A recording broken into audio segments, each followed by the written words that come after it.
من الشیطان الرجیم بسم اللہ الرحمن الرحیم۔ کل ہم نے گفتگو شروع کی تھی زمانہ غیبت کے سلسلے میں، صحیح ہے، غیبت کبریٰ۔ اور غیبت کبریٰ میں ہم نے یہ بات کل کی تھی کہ نائب خاص کی وفات کے ساتھ ہی غیبت کبریٰ کا آغاز ہوا۔ اب جو مراجع کرام ہیں وہ کیا ہیں؟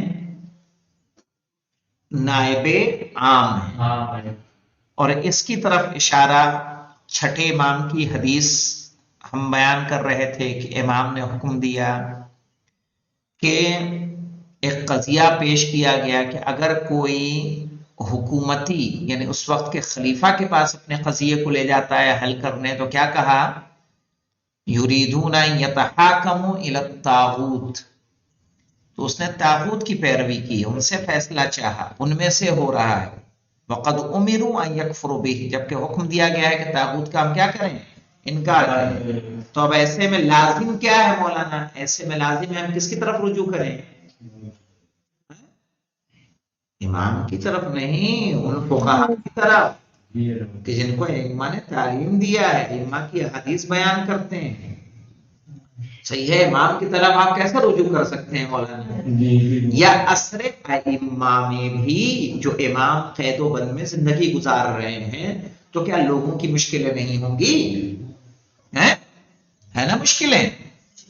صحیح، مثال کے طور پر ابھی کوئی مثلا عمرے پہ جاتا ہے، حج پہ جاتا ہے، بھائی زیارتوں میں تو کوئی ایسے وہ نہیں ہوتے، لیکن عمرے میں نہ جانے کتنے سوالات آتے ہیں لوگوں کے، حج میں کتنے سوالات رہتے ہیں، تو وہ لوگ معلوم کرتے ہیں کہ نہیں معلوم کرتے ہیں؟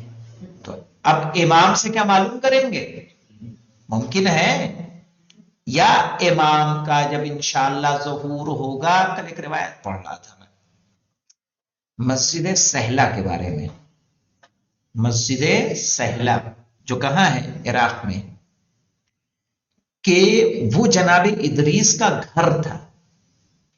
جناب ادریس جنہوں نے کپڑے کی سلائی شروع کی، صحیح ہے، خیاطہ انہی سے غالباً ابتدا ہوئی ہے، اور وہیں پہ وہ سلائی کا کام بھی کرتے تھے۔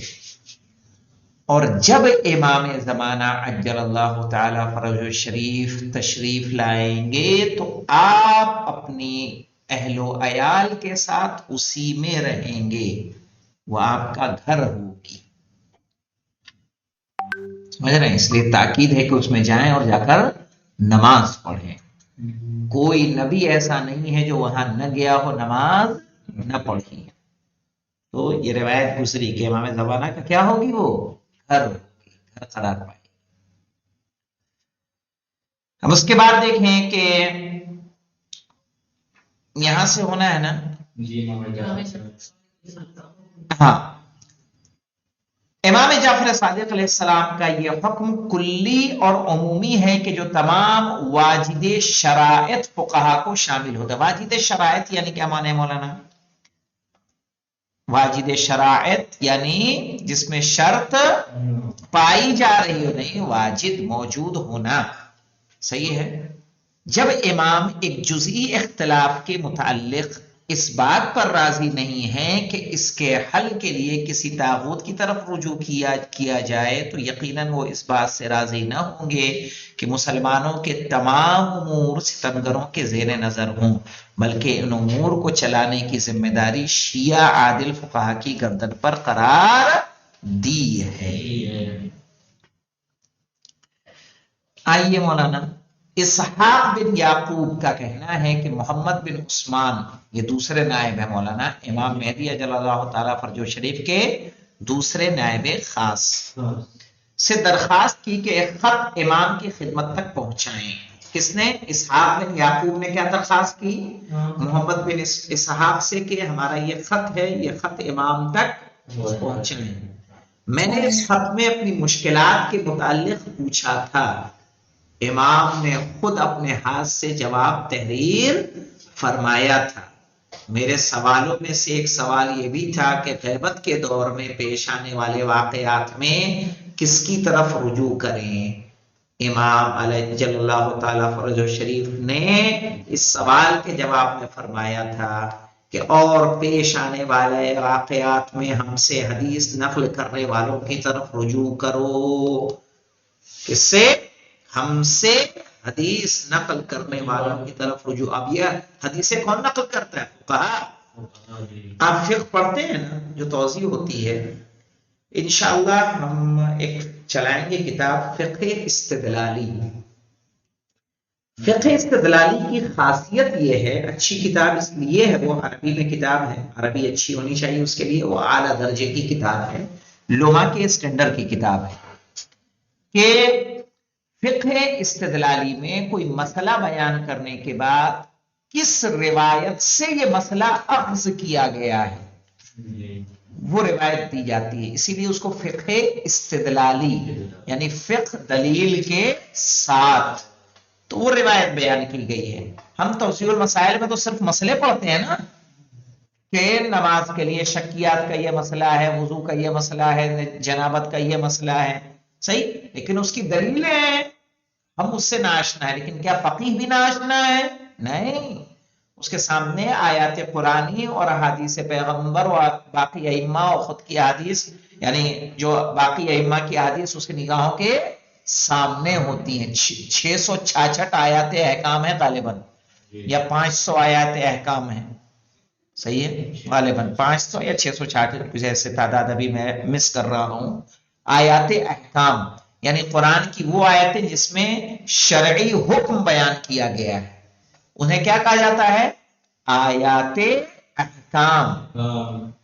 وہ اس کی نگاہوں کے سامنے ہوتی ہے، اس کے ذیل میں، اس کی شرح میں اماموں کی بیان کردہ احادیث اس کی نگاہوں کے سامنے ہوتی ہیں، سب احادیث سامنے ہوتی ہیں، سب کو مد نظر رکھتے ہوئے وہ نتیجے کو اخذ کرتا ہے. تو کہا کہ اور پیش آنے والے واقعات پر ہم سے حدیث نقل کرنے والوں کی طرف رجوع کرو، وہ ہماری طرف سے تم پر حجت ہیں اور میں تم پر خدا کی طرف سے حجت ہوں. اگرچہ اس خط میں اسحاق بن یعقوب نے صرف اپنے فریضے کے متعلق سوال کیا تھا، لیکن امام نے عمومی جواب دیا ہے اور تمام شیعوں کے وظیفے کو معین فرمایا. زمانے غیبت میں آپ کے وجود کے فائدے. فائدے کا مطلب آپ سمجھ رہے ہیں. ایک سوال یہ کیا جاتا ہے، امام ہیں تو اس پہ ایک واقعہ یاد آ رہا ہے، میں ذکر کر دوں، یہ ریکارڈنگ بند. کہہ رہے کبھی کبھی یہ سوال کیا جاتا ہے ہاں کہ غیبت میں امام کا فائدہ کیا ہے. وہ اسی لیے یاد آیا کہ امام اگر نہیں ہے ان کے کام کو کوئی تو انجام دے رہا ہے، کام تو ہو رہا ہے کہ نہیں. تو کہہ رہے ہیں کبھی کبھی یہ سوال کیا جاتا ہے کہ غیبت کے دور میں امام کے وجود کا فائدہ کیا ہے. دوسرے لفظوں میں غیبت کے دور میں امام کی زندگی ایک خصوصی زندگی ہے، نہ کہ ایک پیشوا کی حیثیت سے اجتماعی زندگی. امام پردے غیب میں ہیں تو امام کا رابطہ اپنے اور اللہ کے درمیان ہوا، نہ کہ مجتمع اور سماج کے درمیان آپ کا کوئی اہم رول نظر بظاہر ہے، ایسا نہیں ہے، لیکن ہمیں دکھائی نہیں دے رہا ہے. اس بنا پر اس مقدس وجود کا لوگوں کے لیے کیا عمومی اثر ہو سکتا ہے، لوگ اس سے کس قسم کا فائدہ اٹھا سکتے ہیں. صحیح، امام کا وجود، امام کے وجود کی برکت سے ہم کیا فائدہ اٹھا سکتے ہیں. اس سوال کا جواب دینے سے پہلے یہ کہنا ضروری ہے کہ بہت اہم سوال ہے مولانا.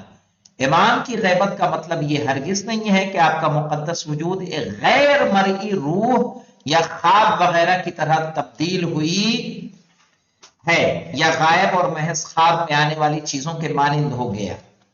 ایسا نہیں ہے کہ نہیں دکھائی دیتے، خواب میں جو چیزیں آتی ہیں ان کی کوئی حقیقت ہوتی نہیں ہے نا. تو کہہ رہے ہیں بلکہ ان کی ایک طبیعی، عینی اور خارجی زندگی ہے. طبیعی یعنی جیسے ہم روزمرہ کی زندگی گزار رہے ہیں، عینی یعنی بے عینی، جیسے ہمارا وجود کرسی پہ موجود ہے ویسے ہی امام کا وجود کہیں نہ کہیں موجود ہے.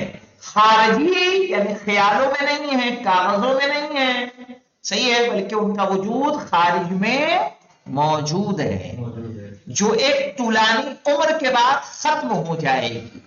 ایک لمبی عمر ہوگی، اچھا کوئی کہے اتنی لمبی عمر کیسے ہو سکتی ہے؟ تو اللہ نے اس کا جواب جناب نوح کی عمر کو طولانی کر کے دے دیا ہے، جناب عیسیٰ کو زندہ رکھ کے بتا دیا ہے، جناب خضر کو زندہ رکھ کے ہمیں بتا دیا ہے کہ نہیں، عمر خدا کے ارادے کے مطابق ہوتی ہے یا نہیں ہے؟ امام اجل اللہ تعالیٰ پر جیسے فرج و شریف لوگوں کے درمیان آمد و رفت رکھتے ہیں مولانا، آمد و رفت جانتے ہیں، آنا جانا ان کا رہتا ہے۔ اگر یہ آنا جانا نہ ہوتا تو ہماری باتیں یعنی کیا جو ملاقات کے ہمارے پاس واقعات موجود ہیں وہ ممکن ہوتے؟ ہرگز ممکن نہیں تھے۔ اور اس طرح زندگی بسر کرتے ہیں کہ لوگ پہچان نہیں پاتے۔ ایک نمبر کے حاشیے کو پڑھ لیتے ہیں، مہم بات ہے یہ۔ کس کتاب سے لیا گیا؟ آیت اللہ ناصر مکارم شیرازی مدد اللہ العالی، ابھی بھی زندہ ہیں، صحیح ہے نا؟ مدد اللہ العالی سمجھ میں آتا ہے، بلکہ مدہ نہیں پڑھا جائے گا، مدہ، مدہ ذلہ العالی، کیا مطلب؟ یعنی خدا ان کے سائے کو لمبا کرے، یعنی ان کے عمر کو طولانی فرمائے، مدہ ذلہ العالی۔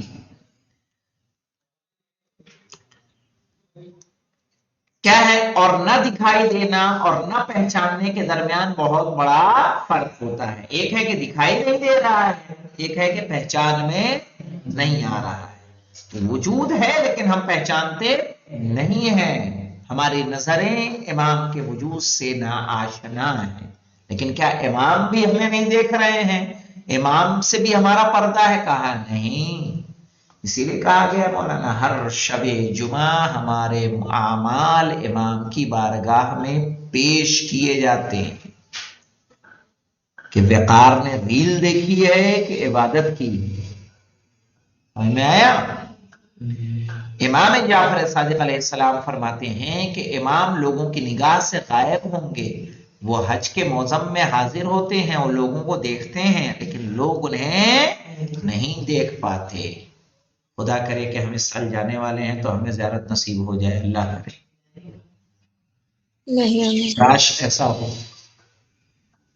صحیح ہے، ظاہر ہے حج کے ایام ہو، آپ زیارت امام حسین کے لیے جا رہے ہیں، کیا امام نہ آتے ہوں؟ آپ مقامات مقدسہ کی، وہ تو ان کے اجداد ہیں نا، ان کے جد ہیں، ہم سے زیادہ درد ان کو ہوگا، ہم سے زیادہ تکلیف ان کو ہوگی، ہم تو اپنی دنیا میں کیا ہیں؟ مست ہیں۔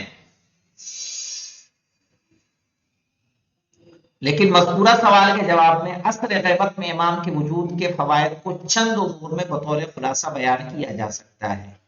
پوشیدہ آفتاب، پوشیدہ آفتاب کا مطلب کیا ہوتا ہے؟ جیسے سورج اگر بادلوں میں ہو تب بھی دن نکلتا ہے کہ نہیں نکلتا ہے؟ اس کا کیا مطلب؟ سورج ہے ہی نہیں، سورج نہ رہے تو پورا کیا ہو جائے؟ اندھیرا ہو جائے، لیکن وہ سورج بادلوں میں رہ کے بھی ہمیں کیا کہتا ہے؟ فائدہ پہنچاتا ہے۔ زمانے غیبت میں بس یہی ہوگا، کپڑا تھوڑا دیر سے سوکھے گا، صحیح ہے، لیکن سوکھنا ہے۔ زمانے غیبت میں امام جل اللہ تعالیٰ فرج و شریف کا مقدس وجود بادلوں کے پیچھے چھپے ہوئے سورج کے مانند موجودات کے نشو و نمو کے لیے سورج کے حیات بخش آثار صرف اس وقت سے مخصوص نہیں ہے جب اس کا نور بطور مستقیم عالم طبیعت و حیات پر چمکے، بلکہ ان میں سے بہت سے آثار مثلا گرمی کا پیدا ہونا، سبزوں کا اگنا اور بڑھنا، حرکت و حیات کے لیے ضروری انرجی کا پیدا ہونا، درختوں میں پھل آنا، کلیوں کا چٹکنا، پھولوں کا کھلنا وغیرہ سورج کے غیر مستقیم اور بادلوں کے پیچھے چمکنے کے ذریعے بھی وجود میں آ سکتے ہیں۔ ہم کچھ بولے تب بھی وجود میں آئے گا کیونکہ سورج کی حرارت اسے مل رہی ہے۔ امام اجل اللہ تعالیٰ فرج شریف کے وجود کی معنوی شعائیں اس وقت بھی اپنے مختلف اثرات رکھتی ہیں جب وہ غیبت کے بادلوں کے پیچھے پوشیدہ ہو، جو براہ راست رہبری اور تعلیم و تربیت کی کلاس کے رک جانے کے باوجود اس کے وجود کے فلسفے کو واضح کرتی ہے۔ اسحاق بن یعقوب کے سوالوں کے جواب میں جو تحریر امام عجل اللہ تعالی فرجہ شریف کی طرف سے صادر ہوئی تھی، اس میں خود امام نے بھی اسی مطلب پر زور دیا ہے۔ آپ نے تحریر فرمایا ہے لیکن لوگوں کا مجھ سے فائدہ حاصل کرنا سورج سے فائدہ حاصل کرنے کے مانند ہے کہ جبکہ وہ بادلوں کے پیچھے چھپا ہوا ہو. یہ کلام کسی اور کا نہیں، کس کا ہے؟ خود امام کا کلام ہے. جانے جہان، جانے جہان یعنی دنیا کی جان، صحیح ہے. امام روح رواں ہوتا ہے، سمجھ میں آیا؟ امام روح رواں یعنی بنا اس کے کوئی چیز حرکت کرنے والی نہیں ہے. اچھا، متعدد واقعات، امام موسیٰ کاظم علیہ السلام کا واقعہ مجھے یاد آتا ہے کہ ایک شخص امام کے پاس گیا اور کیا دیکھا کہ امام کیا کر رہے ہیں. امام نے ریت اٹھائی اور ریت اٹھا کے اپنے اس میں ڈالی، برتن میں ڈال کے تھوڑا سا ہلایا، پھر اس کو کھانے لگے. تو میں بھی قریب گیا اور میں نے کہا کہ مولا مجھے بھی کچھ عطا کریے. ہاں، میں نے کھایا تو ایسا ستو تھا جیسا میں نے آج تک کھایا ہی نہیں تھا، اور کہا مجھے اس کے کھانے کے بعد کئی دنوں تک، حج کے راستے کی بات ہے، کئی دنوں تک بھوک کا احساس نہیں ہوا. تو امام کی قدرت بیش بہا ہے. سمجھ میں آیا؟ امام کسی شے کے محتاج نہیں ہے. بھئی ہاتھ دھلا رہے ہیں چوتھے امام، کیا گر رہے ہیں؟ ہیرے جواہرات گر رہے ہیں. ابو ہاشم کا واقعہ ہے کہ میں 9ویں امام یا 10ویں امام کے پاس گئے اور اپنے فقر و فاقے کی شکایت کی. تو امام نے کیا کیا؟ یہ مٹی اٹھائی اور یہ دے دیا، ریت اٹھائی، لو لے جاؤ. غور سے دیکھا تو کیا تھا؟ بہترین سونا تھا.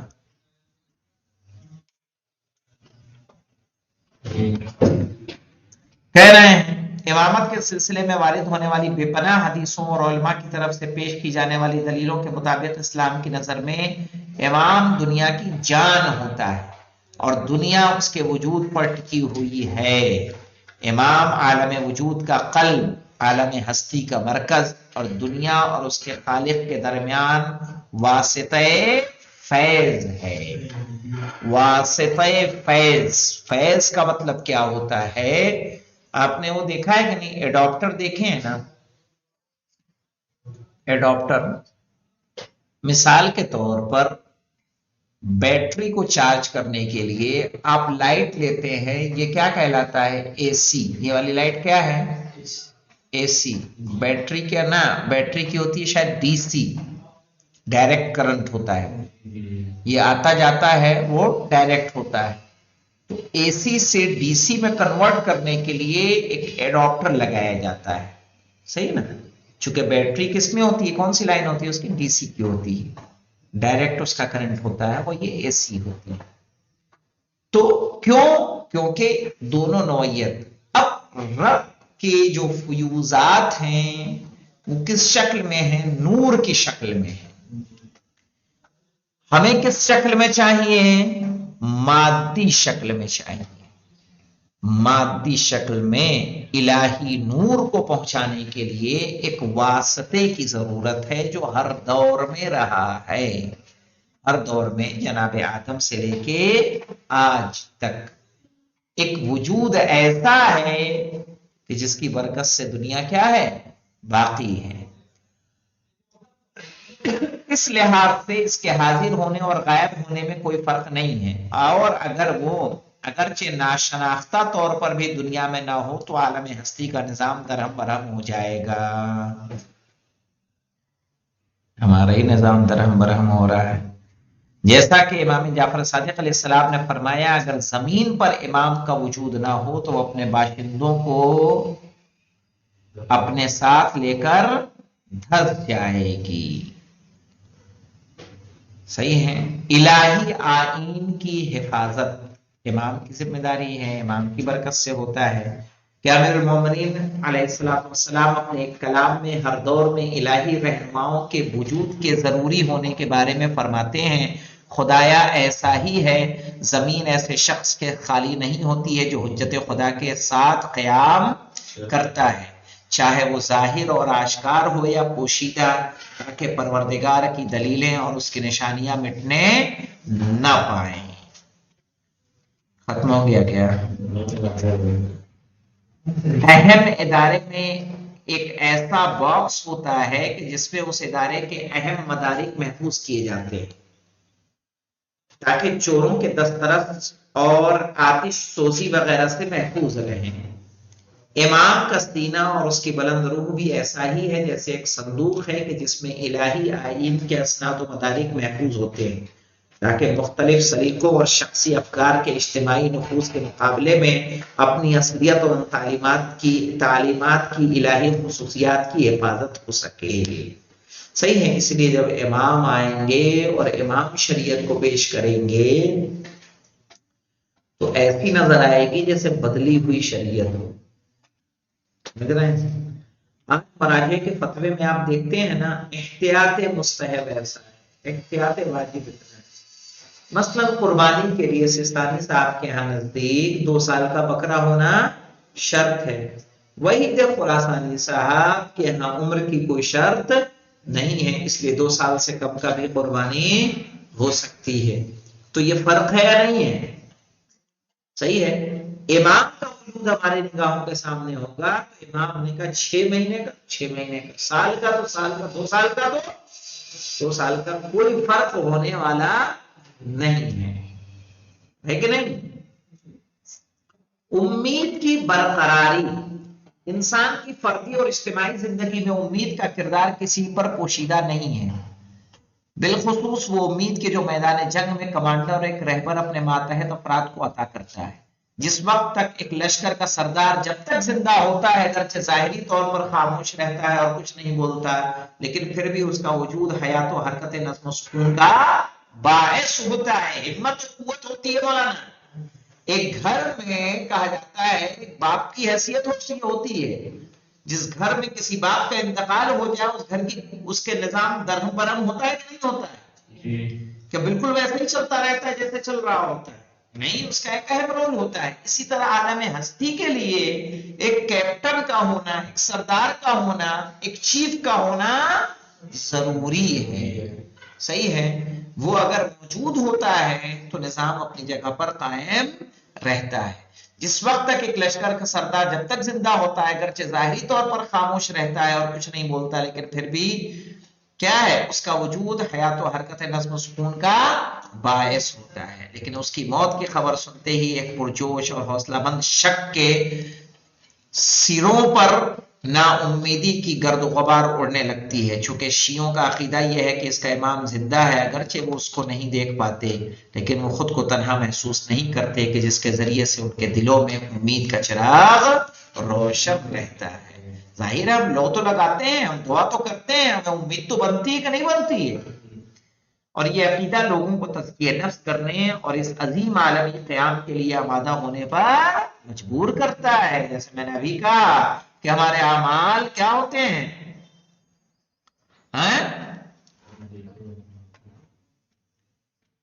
ہر شب جمعہ امام کی بارگاہ میں پیش کیے جاتے ہیں۔ اگر اس کا احساس رہے گا تو ہم اپنے آپ کو پاک رکھیں گے کہ نہیں رکھیں گے؟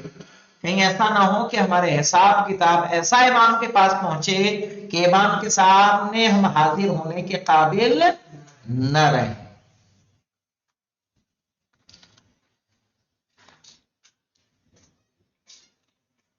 یہ تو ختم بھی ہو گیا مجھے لگ رہا ہے۔ الحمدللہ رب العالمین۔ یہ منابع ہے مولانا پیشوائے صادق سید علی خامنئی صاحب کی، فروغ ولایت ایت اللہ جعفر سبحانی صاحب کی، تاریخ یعقوبی، صحیح ہے، تاریخ الامم والملوک طبری کی، الکامل فی التاریخ ابن اسیر کی، سب یعنی ابن اسیر یہ وہ ہیں سنی مؤلف ہیں، جریر طبری یہ بھی کیا ہے، سنی مؤلف ہیں، سمجھ میں آیا؟ اور الاستیعاب فی معرفت الاصحاب ابن عبد البر یہ بھی مولانا اہل سنت ہیں، بہت کام کی کتاب ہے، یہ بہت کام کی کتاب ہے۔ اسے اگر آپ لیں تو آپ کے پاس وہ دلائل آپ کو ملیں گے جو کہ الاستیعاب فی معرفت الاصحاب، اصحاب کی حقیقتیں اس میں بیان ہوئی ہیں، یزید کی حقیقت بیان ہوئی ہے مولانا استیعاب میں۔ میں نے جو امام حسین علیہ السلام کے سلسلے میں کچھ باتیں آپ کو بتائی تھیں وہ سب کس کے حوالے سے تھیں؟ استیعاب کے حوالے سے تھیں۔ مناقب علی ابی طالب ابن شہر آشوب، یہ بھی اہل سنت کی کتاب ہے. الارشاد، یہ تو شیخ مفید کی کتاب ہے. وقعت و صفین، یعنی صفین کا واقعہ، ابن حدید یہ بھی شارح نہج البلاغہ ہے اور اہل سنت مؤلف ہے. صحیح ہے. بحال الانوار، مروج الذہب، ارزیابی انقلاب حسین، یہ سب منابع ہیں. منابع جانتے ہیں نا مولانا، یعنی جہاں سے لیا گیا ہے، باتیں جہاں سے لی گئی ہیں، یہ ان کی فہرست ہے ہمارے سامنے. صحیح ہے. یہاں سے آپ کتابوں کے نام بھی یاد کر سکتے ہیں. کون کون سی کتابیں ہیں کہ جو ہمیں، البدایہ والنہایہ مولانا تاریخ کی بہت اہم کتاب ہے ابن کثیر کی.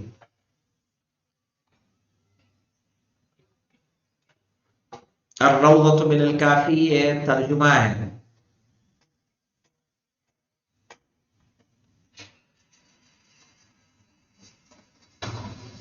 المستدرک علی الصحیحین، حاکم نیشاپوری کی، یعنی صحیح ستہ میں سے صحیحین، صحیح مسلم اور صحیح بخاری پر جو چھوٹ گیا ہے یا جو انہوں نے چھوڑ دیا ہے اس کو اس میں شامل کیا گیا ہے، درک کیا ہے انہوں نے.